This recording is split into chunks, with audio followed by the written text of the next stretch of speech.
Sometimes it can be quite difficult as a seller to really get to grips with what you should value your coins at, especially if they've turned from a beautiful specimen of a silver coin into a bit of an ugly duckling with some toning or milk spotting. So in today's video, I want to share my top hints, tricks and tips and insights as a silver coin dealer. What do I look for and what do I think is best to buy? Is it the ugly duckling? Or is it the perfect swan? Let's find out in today's video.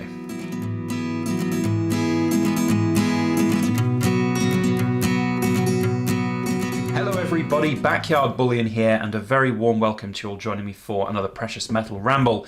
So I've sold a lot of silver in my time, £500,000 actually just surpassed in this last week.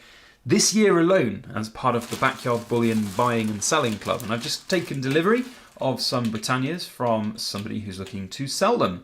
So I thought I'd share some of my tips, hints and insights as to the actual selling process of not only my service, but if you were generally looking to sell some of these coins, how we critically evaluate them, how we attribute, I would say, a fair value. There are a lot of people out there in this world that will attribute way higher values than are realistic or even achievable. And I want to talk about the different factors that go into certainly me as a professional looking at the coins and how we go about checking them and making sure that they are a fair price really for the consumer at the other end, the buyers at the other end. So without further ado, let's crack on and get all of these coins out. It'd be great to hear your thoughts and opinions down in the comment section.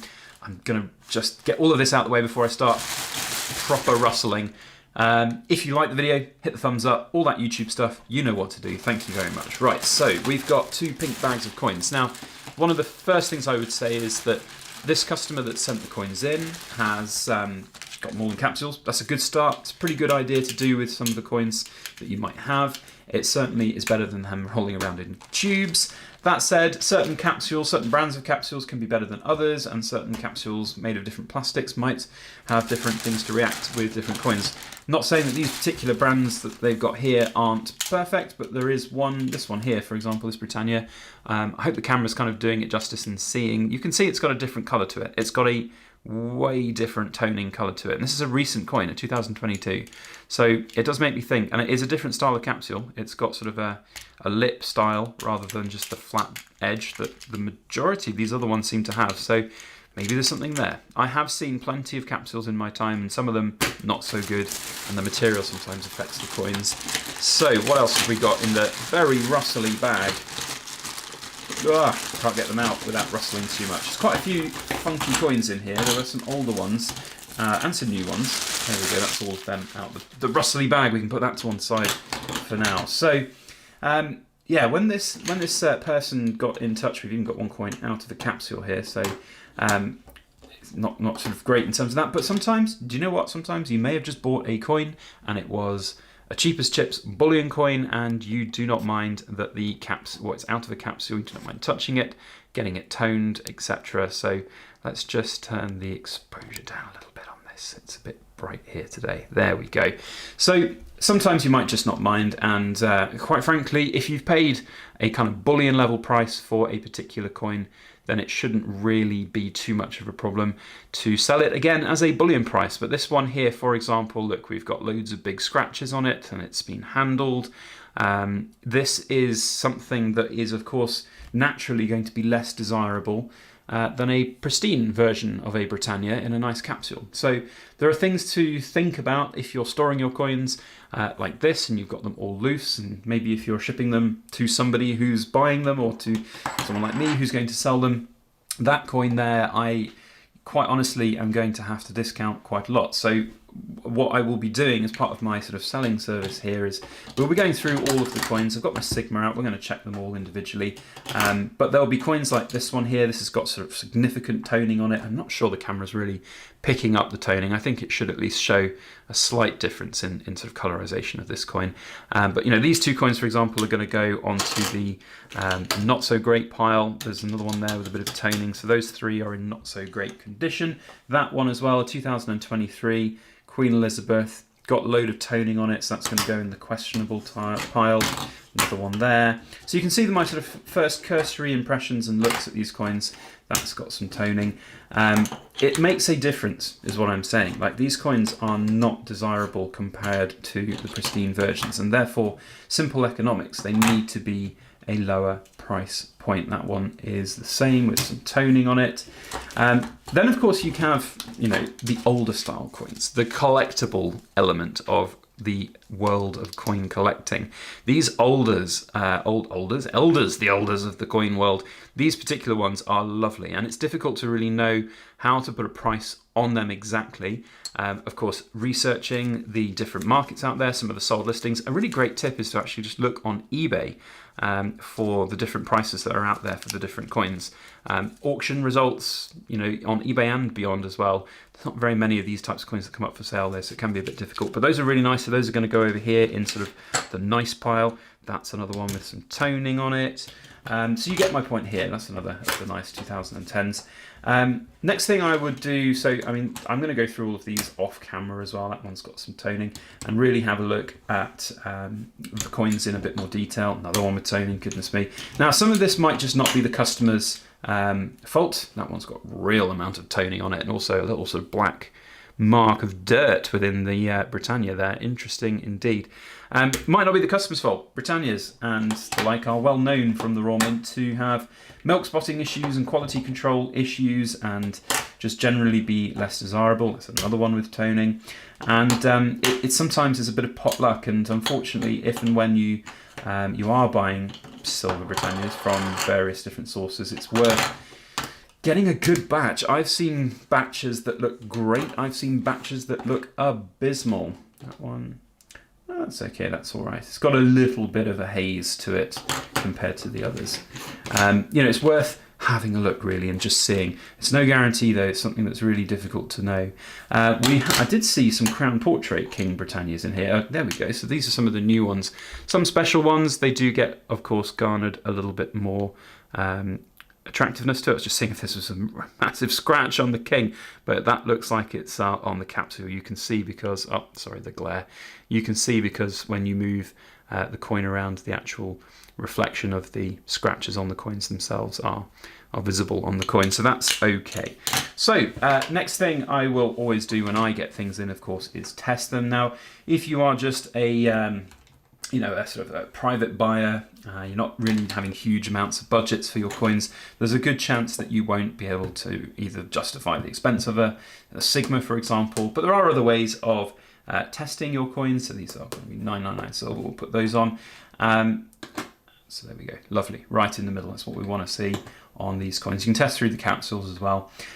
Generally speaking, I've personally never seen a fake Britannia come through, and I've sold a lot of Britannias, and I test every single coin that I get come through. It's hard to fake these kind of coins, and they have all of these incredible security features on top of them to really get very difficult for counterfeiters to really get to grips on it. This one is going to go on the not so great pile. We've got here some kind of, I don't know, milky, residuey, fingerprinty, I don't know, mark on the side there. So unfortunately that one has to be going in the discounted pile. So what do we do about making sort of valuations for fair market values? That's the kind of question that a lot of people struggle with most, I think. It's very difficult to know what the exact price of a particular coin should be. Obviously, to most, there are coins in here that should be worth more than others and worth less than others. Condition is the most important thing, of course, but then when you come to some of the older coins like these, now these won't be 999 silver, of course, they will be, I think the Sigma's got this one. Yeah, they've got Britannia grade silver. So I think this is the right alloy. There we go. Yes, it's in the brackets and showing up nicely on there. So once you know that these coins are genuine, and you've got this, as I said, you've really got to do the research on how those coins are priced. Now, there's a difference though between achievable price, realistic price, and the sort of unoptimistic massive prices that we see advertised on the likes of eBay and beyond. It's not just eBay, there are plenty of different different sources that people just ask for ridiculous prices for and never really get what they want. So It is difficult, and that's what my selling service and buying service is all about, getting that right selling point. And right now, I do see these Britannias, some of them will be, like the older ones here, will be close to the £30 an ounce mark. They're not easy to come by at all.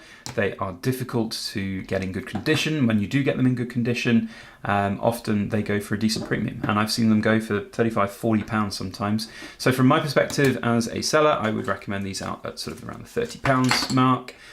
Some of the, for example, coronation coins here, these are, well, it's a queen, that's not the king coronation. There you go. So the king coronation coins, those are quite nice. Those have a limited mintage, so we've got to put a little bit of a premium on those. So I'd say somewhere around sort of £25–26 an ounce mark.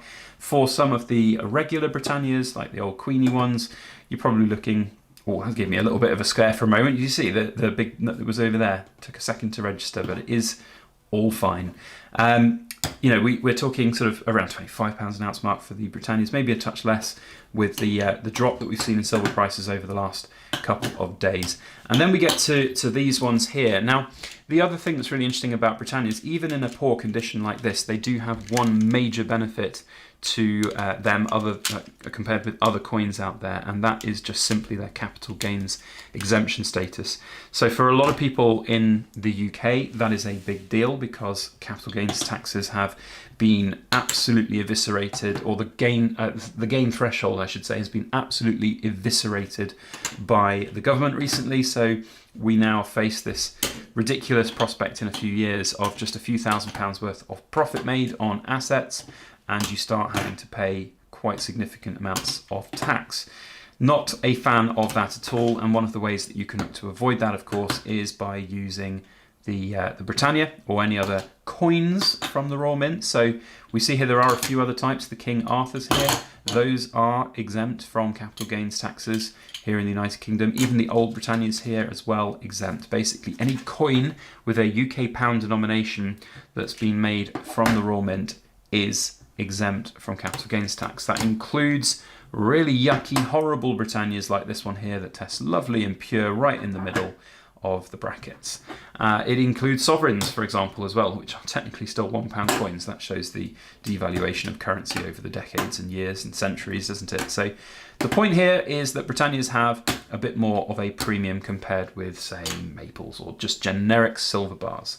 So when I price these ones up here with the milk on them, we'll probably be looking around about the £22.50, £23 an ounce mark. So a lot to go through when you're looking to sell. And you know, the point generally here is if you are selling and you want to sell, whether it's through my service or on your own, through social media, through Facebook, through eBay, if you've got a coin that looks like this, if you've got a garbage coin, as they might say in Francais, just joking, I have no idea what they'd call it, but it's not great, and it's just so bad the camera won't even focus on it. There we go.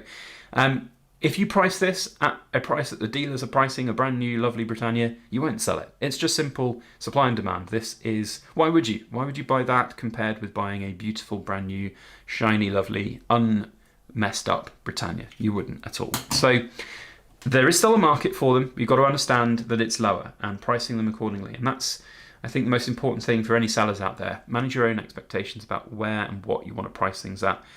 With all honesty, I think this one here, I would price it like the cheapest bullion I've seen out there, which is like a kilo silver bar price. So at the moment, that one's awful. It's got scratches, it's got horrible marks all over it.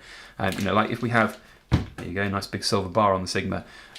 Not as reliable because it doesn't penetrate as far, but gives a really good indication if something's not right or not. And yeah, it's a good start anyway. But the point is, cheap silver bars like this, probably £21 an ounce. So that particular coin is going to have to be just discounted down really, really cheap, unfortunately. So, you know, it is what it is. We go through the coins we get in and we sell the coins that we get. If you're a buyer, the question that I'd like to round out this video with is what's better to buy, these at 25 an ounce or these milky ones or toned up ones at 23 an ounce or the really dodgy, horrible ones at 21 an ounce. In many ways, one might argue that the ones that are already milky and horrible are probably the way to go, because there's no guarantee that having bought good ones, you might not end up with ones that look like this after a few years. That's the beauty of Britannias from the Royal Mint. They sometimes do that. And I can't help but wonder whether or not this particular customer, unfortunately, got a really nice batch of Silver Britannias in from a particular source. Maybe they had one pocket piece. This is maybe what that was, and it just was their fidget piece. I don't blame them. I love doing that myself.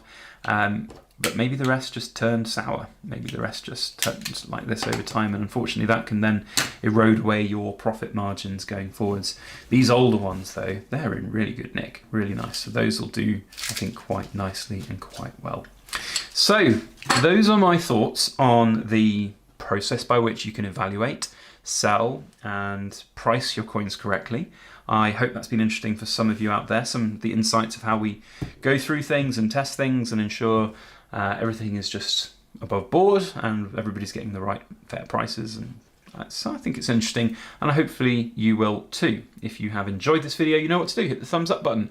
And if you are a backyard bullion rambler in that super cool kids club, then you know what to do. Hit that thumbs up button. Otherwise, that's it from me. Thank you all for watching. We'll see you on the next one. And as always, please make sure that you like, share, comment, and subscribe for more.